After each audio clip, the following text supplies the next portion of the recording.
నమస్కారం MCN news కు స్వాగతం. ఈనాటి ముఖ్యాంశాలు వార్తల్లోని వివరాలు. గంగవరం మండలంలోని కల్లుపల్లి సచివాలయం నందు మరియు కలగటూరు సచివాలయం నందు సుమారు 36 లక్షల వ్యయంతో జగనన్న పాలువెలువ కేంద్రాలను పలమనేరు ఎమ్మెల్యే వెంకటేగౌడ ప్రారంభించారు. పలమనేరు నియోజకవర్గం పలమనేరు పట్టణంలో బుధవారం ఉదయం 11 గంటలకు మున్సిపల్ కౌన్సిల్ మీట్ నూతన చైర్పర్సన్ చాముండేశ్వరి సుధాకర్ ఏర్పాటు చేశారు. మున్సిపాలిటీలో 24 వైసీపీ కౌన్సిలర్లు, 2 టీడీపీ కౌన్సిలర్లు, మొత్తం 26 మంది కౌన్సిలర్లకు 14 మంది హాజరు కావడంతో కోరం లేకపోవడం వలన చైర్పర్సన్ సమావేశాన్ని మరో తేదీ ప్రకటిస్తామంటూ వాయిదా వేశారు. తెలుగుదేశం పార్టీ జాతీయ ప్రధాన కార్యదర్శి నారా లోకేష్ చేపట్టిన యువగలం నవశకం ముగింపు కార్యక్రమం పురస్కరించుకుని పెద్దపంజాని మండలంలో తెలుగుదేశం పార్టీ నాయకులు సంబరాలు జరుపుకున్నారు. తుడా చైర్మన్ చెవిరెడ్డి మోహిత్ రెడ్డి చంద్రగిరి వేదికగా ప్రతిష్టాత్మకంగా చేపట్టిన వైఎస్ఆర్ మెగా జాబ్ మేళాకు విశేష ఆదరణ లభించింది. నిరుద్యోగ యువతి యువకులు పెద్ద సంఖ్యలో తరలివచ్చారు.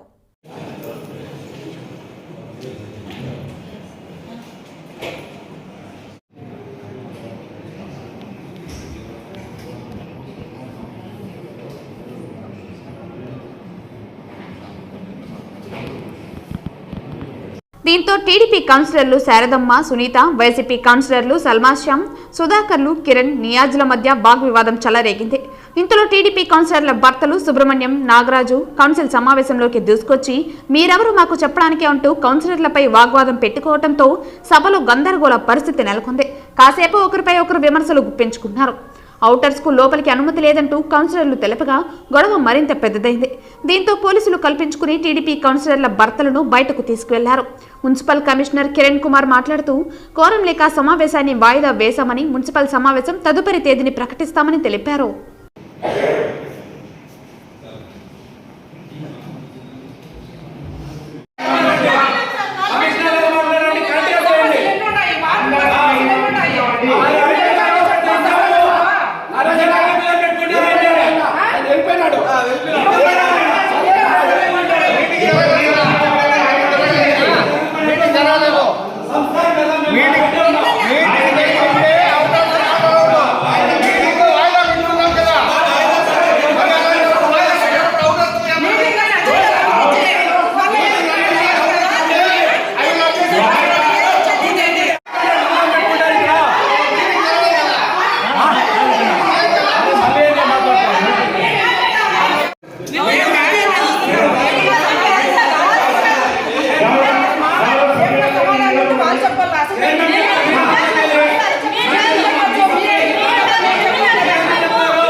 గౌరవ సభ్యులందరికీ చైర్పర్సన్ గారు చాలా గౌరవప్రదంగా సభను ఉద్దేశించి చెప్పారు. గౌరవ సభ్యులు లేనందువలన ఈరోజు సభను వాయిదా వేయడమైనది అని తీర్మానించి సభను వాయిదా వేశారు. గౌరవ చైర్పర్సన్ గారే వెల్లడించారు ఆ విషయాన్ని. అయినా కొంతమంది సభ్యులు ఎందుకు వాయిదా వేశారని అడుగుతున్నారు. ఎజెండా పంపించిన మాట వాస్తవం. ఈరోజు మీటింగ్ 11 గంటలకు కన్వే చేసి కండక్ట్ చేసిన మాస్టర్ కూడా నిజమేనండి. కోరం సభ్యులు 17 మంది ఉండవలసింది, 12 మందే అటెండ్ అయినందువలన తీర్మానం తీసుకోవడానికి కోరం 2/3 ఆఫ్ సభ ఉండాలి కాబట్టి 2లో 3 వంతు ఉండాలి కాబట్టి సభలో కోరం లేని కారణంగా సభను వాయిదా వేయడమైనదని గౌరవ చైర్పర్సన్ గారు వెల్లడించారు. ఆ తర్వాత మాత్రమే ఈ సభను ముగించడం జరిగింది. దీని మీద అనవసరమైన ఎలాంటి ఆర్గ్యుమెంట్స్కి తావులేదండి. కోరం లేనందువల్ల సభను వాయిదా వేస్తున్నాం. మళ్ళా సభ ఎప్పుడు ఉంటుంది అనేది మళ్ళీ చర్చించి చైర్పర్సన్ గారి అనుమతితో మళ్ళీ అందరికీ తెలియజేసిన తర్వాత మళ్ళీ సభ్యులందరికీ మెమరాండం పంపించి మళ్ళీ సభను సద్వినియోగంగా చేస్తాం. అంతే అండి. దీంట్లో ఎలాంటి ఆర్గ్యుమెంట్స్ కానీ ఇంకో దానికి కూడా తావులేదు. కోరం లేకపోతే ఏ సభ అయినా ఏ తీర్మానం చేయలేదు కాబట్టి సభని నిరవధికంగా ఈరోజు వాయిదా వేయడమైనది. Thank you. ఈరోజు మున్సిపల్ కౌన్సిల్ ఉందనేసి నేను అజెండా పంపించారు మొన్న. సరే యథావిధిగా కౌన్సిల్ మీటింగ్కి వచ్చాము. ఇక్కడ పూర్వం లేకుండా లేకపోతే వీళ్ళకి ఏదో రాజకీయాల విషయాల్లో వీళ్ళు మీటింగ్ లేదని చెప్పారు. చైర్మన్ గారు చెప్పారు. సరే వెంటనే తెలుగుదేశం పార్టీ కౌన్సిల్ ఇద్దరు లేసి ఎందుకు క్యాన్సిల్ అయింది, అజెండా పంపించడం ఎందుకు, క్యాన్సిల్ ఎందుకు అయింది అనేసి అడిగినారు. అడిగేలోపు దానికి ఆన్సర్ చెప్పాల్సింది ఎవరు? చైర్పర్సన్ అన్నా చెప్పాలా లేకపోతే కమిషనర్ చెప్పాలా? తోటి కౌన్సిలర్లు నోరు తీయాల్సిన అవసరం ఏముంది? అంటే హరిస్తే వీళ్ళిద్దరూ ఉన్నారు తెలుగుదేశం వాళ్ళు, మనం వైసీపీ వాళ్ళు 24 మంది ఉన్నాము. ఆ 24 మందిలో కూడా ఈరోజు తేలిపోయింది ఎవరు అధికార పక్షం, ఎవరు స్వపక్షము, ఎవరు మిత్రపక్షం అని. దాన్ని వాళ్ళు చూసుకోకుండా ఈ మహిళలైనటువంటి కౌన్సిలర్ల పైన అందరూ మోకమూడి దాడి చేయడానికి ప్రయత్నిస్తే తెలుగుదేశం పార్టీ చూసుకొని ఊరుకోదు. వాళ్ళు అనుకోవచ్చు ఇద్దరు ఉన్నారనేసి. ప్రతిపక్షం లేని దానివల్లనే అభివృద్ధి కుంటుపడుతుందనే విషయాన్ని ప్రజలు కూడా తెలుసుకున్నారు, వీళ్ళు కూడా తెలుసుకుంటే బాగుంటుంది. ఇకపోతే మా లేడీస్ కాబట్టి, మా ఇంట్లో ఉన్న వాళ్ళు కాబట్టి మేము వీళ్ళు పిలియటానికి కొద్దిగా చూస్తే అక్కడ కౌన్సిలర్ కాని వ్యక్తి కూడా కూర్చోన్నాడు అక్కడ. అంటే అతను కూర్చోవచ్చు, మేము లోపలికి పోకూడదా? ఇది ఎంతవరకు సమంజసం? అధికార పార్టీ అయితే కౌన్సిలర్ కాకపోయినా కూర్చోవచ్చా? కనీసం ఇంకిత జ్ఞానం లేదా వీళ్ళకని అడుగుతున్నాం. అంటే అధికార పక్షానికి ఒక న్యాయమా, ప్రతిపక్షానికి ఒక న్యాయమా? అంటే వీళ్ళు ఎవరిని అడిగే లేరానా? చాలా దానికి పోలీసులు పట్టి మమ్మల్ని బయటకు వస్తారు. వీళ్ళు రాజ్యాంగబద్ధంగా పోతున్నారా లేకపోతే రాజారెడ్డి రాజ్యాంగబద్ధంగా పోతున్నారు, అంబేద్కర్ రాజ్యాంగాన్ని ఫాలో అవుతూ ఉన్నారా? సార్ ఆలోచన చేయండి. ప్రజలందరూ కూడా గమనించండి. ఏ చిన్న విషయంలో కానీ మేము సమస్యల పైన అడగటానికి వీళ్ళు లేస్తే వెంటనే వాళ్ళు నోరు మిప్పించే విధంగా వీళ్ళు మూకముడి దాడి చేస్తున్నారు. ప్రజలందరూ కూడా గమనించండి. వీళ్ళని గెలిపించిన దానికి కాకపోతే ఒకటి చెప్పాలా, వీళ్ళు మీరేం గెలిపించలా, వీళ్ళు వీళ్ళ పేపర్లు ఎలకలు తినేసి వీళ్ళు ఊరికే గెలిచినారు కాబట్టి ప్రజల పక్షం వీళ్ళకి ప్రజల సమస్యలు తెలియదు, ఏమీ తెలియదు. మరి ముఖ్యంగా నిన్నటి రోజు మేము కమిషనర్ గారికి ఇచ్చాం అన్నా క్యాంటీన్ గురించి. అది అన్నా క్యాంటీన్ గానే ఉపయోగపడాలా? వేరే విధంగా ఒకవేళ మీకు డబ్బులు కావాలంటే వేరే ఇంకేదైనా మున్సిపల్ ఆఫీస్ కూడా మీరు ఇచ్చుకోండి, మేము వద్దాం. అది పేదలకు అన్నం పెట్టడానికి ఏర్పాటు చేసినటువంటి ఆ యొక్క బిల్డింగ్ని దానికోసం ఉపయోగించాలనేసి ఈరోజు మేము ప్రిపేర్ అయ్యి వచ్చినాం మాట్లాడటానికి. ఆల్రెడీ మీకు నీట్గా రాసుకున్నాం. ఏమని డీసెంట్ రాస్తాం మేము. ఏమని? అన్నా క్యాంటీన్గానే ఉపయోగించుకోండి, పేరు ఏదైనా పెట్టుకోండి, దీన్ని అన్నా క్యాంటీన్గా మాత్రమే మీరు ఉపయోగించాలి, వ్యాపార సంస్థలుగా దాన్ని మార్చకూడదు. ఎందుకంటే అది ప్రభుత్వం డబ్బులతో కట్టింది, దాన్ని విరుక్కొట్టి దాన్ని ఇంకో బాడుగలకి ఇవ్వాలంటే వేరే ఏదైనా స్థలం చూసుకోండి. కాబట్టి ఇప్పటికైనా ప్రజలు అర్థం చేసుకోండి, ఈ ప్రభుత్వము ప్రజలకు మంచి చేసేదానికి ఏమాత్రము లేదు, కేవలం ప్రజలకు ఏ విధంగా మోసం చేయాలనేది చూస్తా ఉంది. కాబట్టి ప్రజలందరూ తెలుసుకొని రాబో రోజులు వీళ్ళకి సరైన బుద్ధి చెప్పాలని తెలుగుదేశం పార్టీని మేమందరూ కూడా ప్రజలకు విజ్ఞప్తి చేస్తున్నాం. జై హింద్, జై తెలుగుదేశం. ఈరోజు మీటింగ్ అని చెప్పి అజెండా పంపించినారు. అజెండా పంపించి మళ్ళీ ఇంటికి వచ్చినా మీటింగ్ క్యాన్సిల్ అని చెప్పినారు. మీటింగ్ క్యాన్సిల్ అని చెప్పే కొందరికి మేము పైకి లేచి దాన్ని ఆ సబ్జెక్ట్ అడిగే లోపలే ఉండే కౌన్సిలర్లంతా కూడా మా మీదకి వస్తున్నారు. మాకు వాళ్ళ మీద మాకేమీ ఇది లేదు, అయినా మమ్మల్ని ఏమీ మాట్లాడనివ్వడం లేదు. ఇప్పుడు 2 సంవత్సరాల నుంచి కూడా మేము ఏం అడిగినా మాకు ఏమీ వాళ్ళు ఇచ్చేయడం లేదు, అభివృద్ధికి ఏది సహకరించలేదు. ఆ తర్వాత వచ్చి మేము ఏమన్నా మాట్లాడి గొడవకు వచ్చినట్లు వస్తారు. మా తోటి కౌన్సిలర్లే కదా వాళ్ళు కూడా, మేము అడిగే అంత బాధ్యత లేదా? మాకు ఆన్సర్ ఇవ్వాల్సింది కూడా చైర్పర్సన్, కానీ వాళ్ళు ఊరికే ఉన్నారు, వేరే కౌన్సిలర్స్ మాట్లాడుతూ ఉన్నారు. అది ఒకటే మేము అడిగాము, కానీ ఏం అడగలేదు వాళ్ళు. ఏ ఒక పని కూడా చేయలేదు కదా. రోడ్లు అడిగినాం, రోడ్లు కూడా వేయలేదు, టెండర్లు వేసేది, క్యాన్సిల్ చేసేది, ఇట్లా చేస్తున్నారు. ఆ విధంగా చేస్తామంటే ఏం మాట్లాడినా మమ్మల్ని దౌర్జన్యంగా చూస్తున్నారు. వాళ్ళ మీద మాకు ఏమీ భేదాలు ఏమీ లేదు. తోటి కౌన్సిలర్లే దౌర్జన్యం చేస్తున్నారు. ఇంతకు ముందు మీటింగ్ కూడా అదే మార్చేసినారు. ఏదైతే గతంలో వైఎస్ఆర్ కాంగ్రెస్ పార్టీ ప్రభుత్వం వచ్చిన తర్వాత పలమనేరు మున్సిపాలిటీలో 24 మంది వైఎస్ఆర్ కాంగ్రెస్ పార్టీ కౌన్సిలర్లు, 2 తెలుగుదేశం పార్టీ కౌన్సిలర్లు గెలవడం మీకు అందరికీ కూడా తెలుసు. ఏదైతే ఆ రోజు పెద్దల సమక్షంలో ఒప్పందం ఏదైతే జరిగిందో, ఒప్పందం ప్రకారం 2.5 సంవత్సరం పవిత్ర మురళీకృష్ణ గారికి, అదేవిధంగా మాకు 2.5 సంవత్సరం చాముండేశ్వరి గారికి కూడా చైర్పర్సన్ పదవి ఇచ్చేదానికి ఒక ఒప్పందం జరిగింది. ఆ ఒప్పందంలో భాగంగా గత నెల 16వ తారీఖున మేము ఇక్కడ మున్సిపల్ ఆఫీసులో ప్రమాణ స్వీకారం చేసినాము. ఈరోజు కౌన్సిల్ సమావేశం ఏర్పాటు చేసుకోవడం జరిగింది. ఈరోజు కౌన్సిల్ సమావేశానికి మా వైఎస్ఆర్ కాంగ్రెస్ పార్టీ సభ్యులే దాదాపు 12-13 మంది గైర్హాజరైనారు. ఎందుకనే విషయం నాకు తెలియదు. మేము ఈ విషయాన్ని గౌరవ ఎమ్మెల్యే గారి దృష్టికి, గౌరవనీయులు పెద్దలు చిత్తూరు జిల్లా పెద్దిరెడ్డి రామచంద్రారెడ్డి గారి దృష్టికి, అదేవిధంగా పార్టీ దృష్టికి తీసుకుపోతున్నాము. ఎందుకు ఈ విషయం చెప్పాల్సి వస్తుందంటే, పాలకపక్షము 26 మందికి 24 మంది వైఎస్ఆర్ కాంగ్రెస్ పార్టీ కౌన్సిలర్లు ఉన్న ఈ కౌన్సిల్లో తెలుగుదేశం పార్టీ వాళ్ళు ఇద్దరుంటే ఇద్దరు హాజరైనారు. 24 మంది ఉంటే సగం మంది దాకా గైర్హాజరై ఈరోజు ఇది ఈ కౌన్సిల్కి జరిగిన ఇబ్బంది కాదు, వైఎస్ఆర్ కాంగ్రెస్ పార్టీకి జరిగిన ఇబ్బంది. కౌన్సిలర్లు వాళ్ళకి ఏదైనా ఇబ్బందులు సమస్యలు ఉంటే ఒకవేళ మాకు చెప్పలేకపోయినా పర్సనల్గా చైర్పర్సన్ గారికి చెప్పలేకపోతే ఎమ్మెల్యే గారితో లేదా పార్టీ పెద్దల దృష్టికో తీసుకుపోయి కౌన్సిల్ 2 నెలలకు ముందుగా వాళ్ళు సమావేశమై వాళ్ళ సమస్యలు చర్చించి సమావేశానికి హాజరై ఉంటే చాలా బాగుండేది. ఈరోజు ఇది నా కోసం జరిగిందో లేదా ఈ కౌన్సిల్ కోసమో ఈ పలమనేరు కోసమో జరిగింది కాదు. ఈ విషయాలన్నీ కూడా పెద్దల దృష్టికి తీసుకుపోతాము. ఏ విషయమైంది అని పెద్దలు చర్చించి ఏం నిర్ణయం తీసుకుంటారో మేము దాన్ని తెలియజేసుకుంటున్నాము. ఈరోజు సమావేశానికి ఇచ్చేసిన కౌన్సిల్ సమావేశానికి ఇచ్చేసిన మా అక్క చెల్లెమ్మలకి అన్నదమ్ములకి అందరికీ కూడా పేరు పేరున కృతజ్ఞతలు, ధన్యవాదాలు. అంటే మొదటి సమావేశంలోనే మీ పైన వ్యతిరేకత తిరుగుబాటు ఏమన్నది జరిగింది? అయితే మేమైతే ఏం వ్యతిరేకం మా వైపు నుంచి అయితే ఏం లేదు.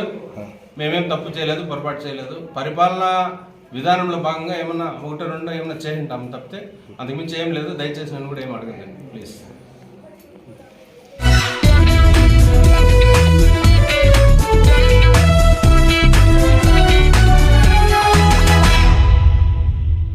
కొద్దిసేపు చేయండి.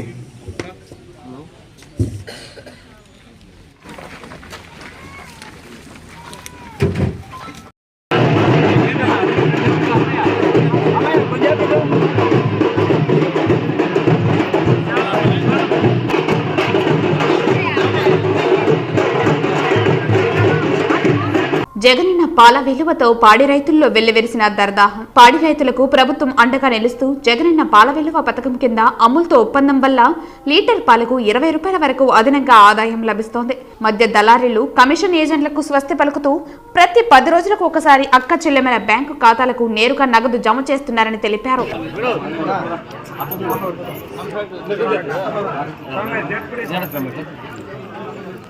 ఈ పక్క వచ్చేయండి.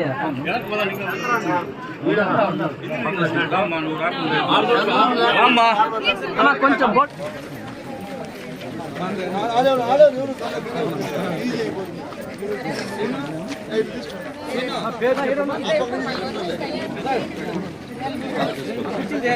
కూర్చొని సైడ్కి వేసేయండి.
మీరు సైడ్కి రండి చూడండి అన్నా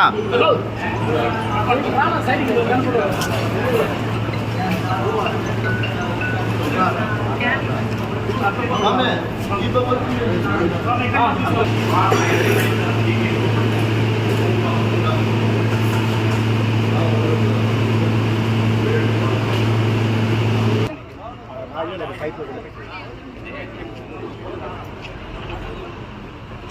నేరుగా జమ చేయడం జరిగింది. 8 రకాల స్కీములు కూడా మనకు లబ్ధి చేకూరడం జరిగింది. అదేవిధంగా అభివృద్ధి కార్యక్రమాలు ఇందులో ముఖ్యమైనది ఈ రోజు మనం ఆవిష్కరించుకున్నాం ఆరోగ్యశ్రీ. డాక్టర్లు ఇచ్చేశారు, వైద్యపరంగా ఇచ్చేసినటువంటి అందరికీ కూడా పేరు పేరున ధన్యవాదాలు తెలియజేసుకుంటూ ఇక్కడికి ఇచ్చేసినటువంటి ప్రతి ఒక్కరికి కూడా నేను శిరస్సు వంచి నమస్కరించుకుంటూ ఈరోజు ప్రపంచంలోనే ఎక్కడా లేనటువంటి ప్రత్యేకమైనటువంటి ఏదైతే వైఎస్ఆర్ ఆరోగ్యశ్రీ ఉందో ఆ ఆరోగ్యశ్రీ అనేది గతంలో కన్నా ఇప్పుడు ఎక్కువగా పెంచి 25 లక్షల రూపాయల వరకు పెంచినటువంటి ఘనత గౌరవ ముఖ్యమంత్రి జగన్మోహన్ రెడ్డి గారికి దక్కుతుందని కూడా మనం ఈ గొప్పగా చెప్పుకోవచ్చు ఈ వేదిక ద్వారా. ఎందుకంటే ఎంతో మంది ముఖ్యమంత్రులు వచ్చారు, ఎవరు కూడా ఇలాంటి ఆలోచనలు చేయలేదు. ప్రజలకు ఉన్నటువంటి ఇబ్బందులను గుర్తు చేసుకొని వాళ్ళకు ఏ విధంగా చేస్తే మేలు జరుగుతుందని ఎప్పుడూ కూడా ప్రజల సమస్యల పట్లే పరిష్కరిస్తూ వస్తున్నటువంటి ముఖ్యమంత్రి జగన్మోహన్ రెడ్డి గారు. ఏదైతే దయచేసి నేను వైద్య శాఖకు ఒకటే తెలియజేస్తున్నా, ఏదైతే ప్రభుత్వం ఈరోజు ఇంప్లిమెంట్ చేసిందో దీన్ని ప్రజల్లోకి తీసుకెళ్ళాలి. ఎందుకంటే గౌరవ ముఖ్యమంత్రి గారు ఎంతో మంచి మనసుతో ఈ కార్యక్రమానికి శ్రీకారం చుట్టారు. దీన్ని ప్రజల్లోకి తీసుకెళ్తే ప్రజలకు కూడా అర్థమయ్యే విధంగా, అంటే ఏదో ఇక్కడ మీటింగ్ పెట్టుకొని చెప్పినంత మాత్రాన అందరికీ తెలిసిపోదు. దయచేసి మీరు అవసరమైతే సచివాలయ సిబ్బంది సపోర్ట్ తీసుకోండి, అదేవిధంగా మీకు సహాయంగా వాలంటీర్స్ని కూడా తీసుకోండి, మేము కూడా చెప్తాం. ఖచ్చితంగా ఈరోజు గౌరవ ముఖ్యమంత్రి గారు ఏదైతే అన్నీ కూడా ఈరోజు ఈ పాంప్లెట్ రూపంగా ఉంది, చదవాలంటే చాలాసేపు పడుతుంది. ఒక 5 నిమిషాలు ఒక ఇంటి దగ్గర కేటాయించి వాళ్ళకు అర్థమయ్యే విధంగా చెప్తే, అదేవిధంగా వాళ్ళు రేపు ఏ హాస్పిటల్ కన్నా వెళ్తే వాళ్ళకి సబ్జెక్ట్ తెలిసి ఉంటుంది కాబట్టి వాళ్ళు అక్కడ డాక్టర్తో మాట్లాడడానికి కూడా కొంచెం అనుకూలంగా ఉంటుందని నేను మీకు చెప్తున్నా. మీరు దీన్ని ఎవరు కూడా ఏదో మాకు వర్క్ చెప్తా ఉన్నారని అనుకోవద్దని దయచేసి. ఎందుకంటే అవగాహన పెంచితే వాళ్ళకు కూడా అనుకూలంగా ఉంటుందని మీకు తెలియజేస్తా ఉన్నా. కాబట్టి ఈ కార్యక్రమాన్ని ప్రజల్లోకి ఎంత ముమ్మరంగా తీసుకొని పోతే గౌరవ ముఖ్యమంత్రి గారి సంకల్పం అంత ముందుకెళ్ళినట్టు ఉంటుందని కూడా నేను భావిస్తూ ఈ అవకాశం ఇచ్చి మీ అందరికీ కూడా నేను ధన్యవాదాలు తెలియజేసుకుంటూ సెలవు తీసుకుంటున్నాను.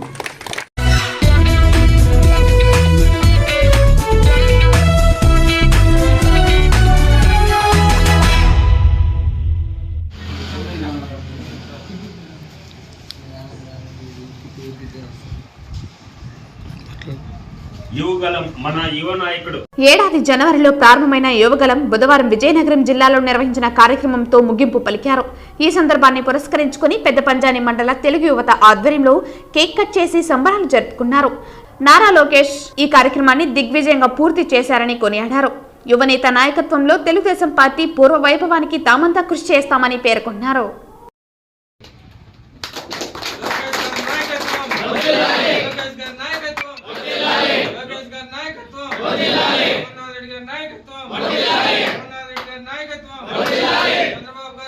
అందరికీ నమస్కారం. ఇప్పుడు మనం ఇక్కడ కలిసిన కారణము యువగలం ఈరోజు నవశకం ముగింపు కార్యక్రమానికి సంఘీభావం తెలుపుతూ మనం ఈరోజు ఈ కార్యక్రమం చేసుకుంటున్నాము. జై లొకేషన్.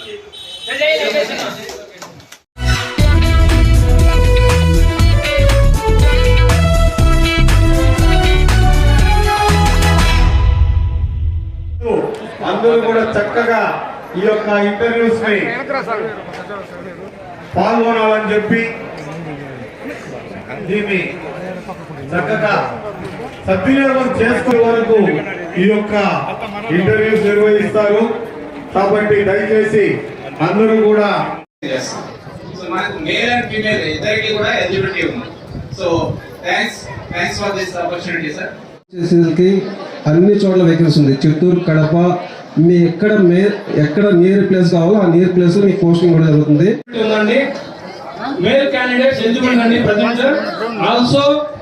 చంద్రగిరి బాలుర ఉన్నత పాఠశాల మైదానంలో 33 మల్టీనేషనల్ కంపెనీలు కొలువుదీరాయి.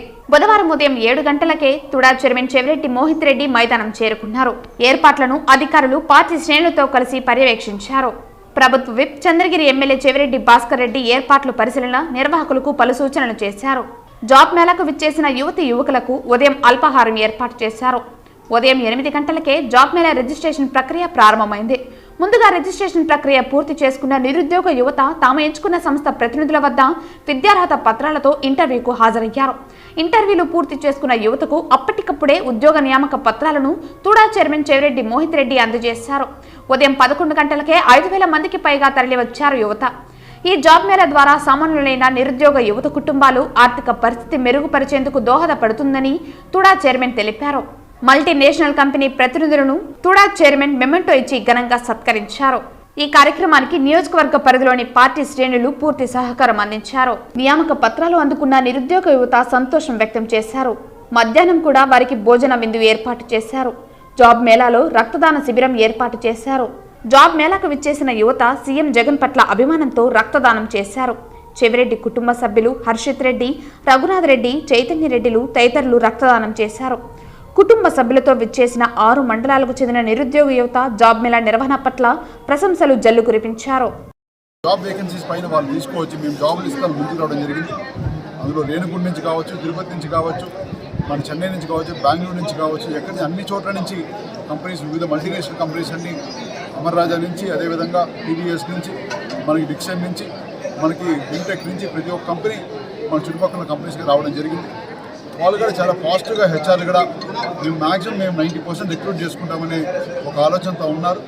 అదేవిధంగా ఇప్పటికీ 11 కూడా టైం కాలేదు, ఇప్పటికే 2,100 మాకు జాబ్ రిజిస్ట్రేషన్స్ అవ్వడం జరిగింది. మా ఆలోచన 4,000 అవుతాయంటే 11 గంటలకి 2,000 అయితే సాయంత్రం ఒక 5-6 వేల మంది ఈరోజు వచ్చి రిజిస్ట్రేషన్ చేసుకొని దాంట్లో మ్యాక్సిమం సెలెక్ట్ అవుతారని నేనైతే మనస్ఫూర్తిగా విశ్వసిస్తున్నాను. మా అక్క చెల్లెళ్ళు, అన్న తమ్ముళ్ళు అందరూ కూడా దీన్ని ఉపయోగించుకొని వాళ్ళ భవిష్యత్తుకి, అదేవిధంగా వాళ్ళ అభివృద్ధికి తోడ్పడుతుందని చెప్పి మనస్ఫూర్తి నమ్ముతున్నాను. వచ్చిన ప్రతి ఒక్కరికి ఈరోజు మనం భోజనాలు కావచ్చు, మార్నింగ్ టిఫిన్ నుంచి మధ్యాహ్నం మన లంచ్ వరకు అన్ని ఏర్పాట్లు కూడా చేయడం జరిగింది. అదేవిధంగా ఇంత గొప్ప కార్యక్రమానికి సహకరించిన పెద్దలు మాస్ అధినేత యానశేఖర్ రెడ్డి గారికి, అదేవిధంగా మా అధికార సిబ్బంది, మా ఎంపీడీఓలు, ఎంఆర్ఓలు అందరికీ, అదేవిధంగా మా పెద్దలు, మా ఎంపీపీ గారు, అదేవిధంగా మా జెడ్పీడీసీలు, అదేవిధంగా మా మండల పార్టీ అధ్యక్షులు, మా సర్పంచులు, అదేవిధంగా ఎంపీడీసీ ప్రతి ఒక్కరికి పేరున హృదయపూర్వకంగా నమస్కారం తెలియజేస్తున్నాను. ఎందుకంటే వాళ్ళు సుమారు ఒక 4-5 రోజులుగా వాళ్ళు అరేంజ్మెంట్లు కావచ్చు, ఆర్గనైజింగ్ కావచ్చు, ఇవన్నీ కూడా వాళ్ళ దగ్గరుండి పర్యవేక్షిస్తున్నారు. ఇదే కాకుండా మనం వచ్చిన అందరూ యువకులే వస్తారు కాబట్టి మనకి ఈరోజు రక్తదానం అనేది అందుకని గొప్పదానం కాబట్టి ఒక బ్లడ్ బ్యాంక్స్ కూడా మనం అరేంజ్ చేయడం జరిగింది. స్విమ్స్ నుంచి, అదేవిధంగా రోయల్ నుంచి, అదేవిధంగా 2 ప్రైవేట్ ఆర్గనైజేషన్ కూడా మేము ముందుకు వస్తామని చెప్పి వారు వచ్చి బ్లడ్ బ్యాంక్స్ ఆర్గనైజ్ చేశారు. ఇప్పటికీ ఒక 40-50 వరకు బ్లడ్ కలెక్షన్ కూడా అయ్యేం జరిగింది. తప్పకుండా దాంట్లో కూడా అందరూ పార్టిసిపేట్ చేసి మనం అధిక బ్లడ్ డొనేషన్స్లో కూడా మనం ముందుకు రావాల్సిన విజ్ఞప్తి చేస్తున్నాను. ముఖ్యంగా ఈరోజు కార్యక్రమం మన ముఖ్యమంత్రి వైఎస్ జగన్మోహన్ రెడ్డి గారి పుట్టినరోజు సందర్భంగా మనం ఈరోజు కార్యక్రమం నిర్వహించుకుంటున్నాం. తప్పకుండా ప్రజలందరూ కూడా మా ముఖ్యమంత్రి గారిని, అదేవిధంగా మా ఎమ్మెల్యే గారి కుటుంబాన్ని ఆశీర్వదిస్తారని నేను బలంగా విశ్వసిస్తూ ఈరోజు వచ్చిన పెద్దలందరికీ పేరున ధన్యవాదాలు తెలియజేస్తున్నాం. ఇప్పటికీ సుమారు ఒక 40-50 మందిని కూడా రిక్రూట్మెంట్ చేసుకోవడం జరిగింది. మా ఆలోచన 3,000 మందికి తగ్గకుండా రిక్రూట్ చేసుకుంటారని మీ మీద బలంగా విశ్వసిస్తున్నాం.